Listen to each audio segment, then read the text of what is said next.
I'm here tonight to recognize one of our instructors, and he's going to recognize some of his students. And I say this every time I get in front of this group, and I'm going to continue to say it because it's true every time. We have some of the best CTE instructors in the state of Tennessee and across the nation. So just before school started this year, Mr. Hickson informed me that we were losing one of the best CTE instructors that we have, Mr. Kevin Hilton. You all are all familiar with him. And I was really concerned because I was thinking it was going to be hard to fill his shoes, somebody to do the same job he did. But we found him, and we found him right there at volunteer.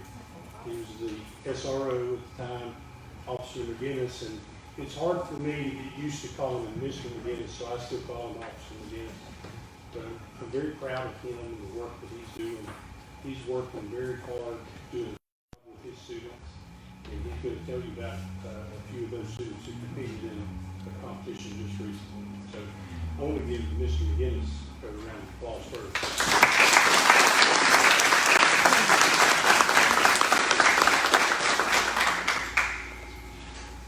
Thank you all. This was my first competition. Of course, it's my first year as a teacher.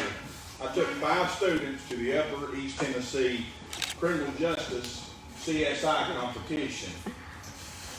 We went as being a team of first timers, myself included.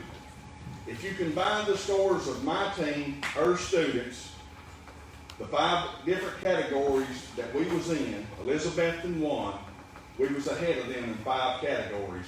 It took 7 categories to be considered for the overall. Every one of our students that went scored in the 90s or better. And I'd like to recognize them, Mr. Aiden Mullins and Mr. Grant Armstrong. They competed in book molds and cast impressions.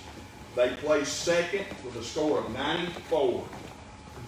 Miss Adriana Mastanza, she competed in glass analysis and evidence with a score of 91, and she placed 3rd.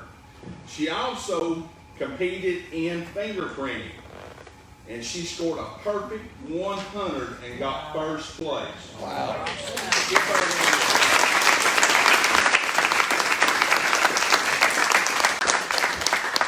Skylar Irwin and Alyssa Smith, which could not be here tonight, she was working, and because some people called in, they wouldn't let her leave.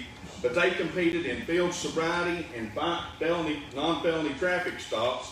Alyssa scored a 94 and was 5th in field sobriety. Skylar had a 96 and was 4th place in field sobriety. In the traffic stops, Alyssa scored a 95 and placed 3rd. Skylar scored a 98 and placed 2nd. These guys were super professional. I couldn't ask for a better bunch of kids to go and compete, and this has just blessed me beyond measure by taking them. I told them they made an old man very, very, very happy that day. So congratulations.